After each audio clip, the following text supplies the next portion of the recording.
Le régime algérien a deux problèmes, a deux complexes, c'est la France et le Maroc.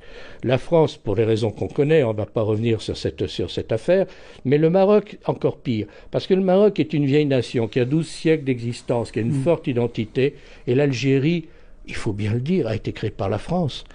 Il n'y avait pas d'Algérie avant que la France n'intervienne dans ces zones qui étaient des baies, plus ou moins des petites principautés, plus ou moins dépendantes des Turcs, etc. Bon. Et donc, il y a une haine et une jalousie à l'encontre du Maroc qu'on ne peut pas imaginer, notamment de la part du régime algérien, qui n'a jamais été capable de définir l'identité de son peuple. Est-ce que c'est un peuple arabe? Est-ce que c'est un peuple musulman? Est-ce que c'est un peuple arabo-berbère? Je pense que ce régime, dans tous les échecs qu'il a eus, a aussi un échec identitaire. C'est-à-dire qu'il n'a pas donné une identité à son peuple et il ne se positionne que par rapport ou que face à deux pays qui sont la France et le Maroc.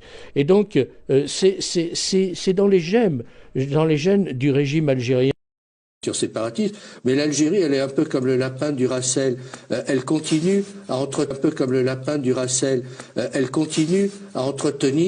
par haine du Maroc, comme il y a aussi une haine de la France en Algérie. Il y a deux pays que le régime algérien, les régimes algériens qui se sont succédés depuis l'indépendance ne supportent pas, c'est la France et le Maroc.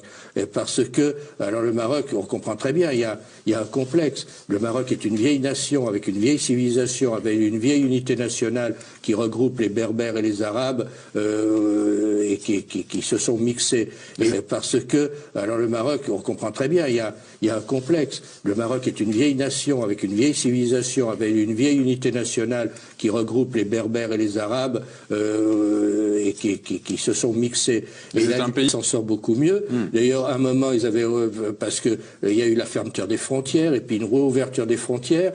En l'espace d'un week-end, des millions d'Algériens sont venus au Maroc et ils ont acheté à peu près tout ce qu'ils trouvaient. Donc le régime algérien s'est empressé de fermer les frontières parce qu'il décrivait le Maroc comme un enfer et les gens se sont aperçus que c'était un paradis. Il décrivait le Maroc comme un enfer et les gens se sont aperçus que c'était un paradis. De sécurité, parce que toutes les grandes puissances savent que c'est un conflit qui n'aboutira jamais, que le Maroc est chez lui au Sahara et que personne ne veut d'un État indépendant au sud du Maroc. Bon, il est très clair que le projet algérien est voué à l'échec et que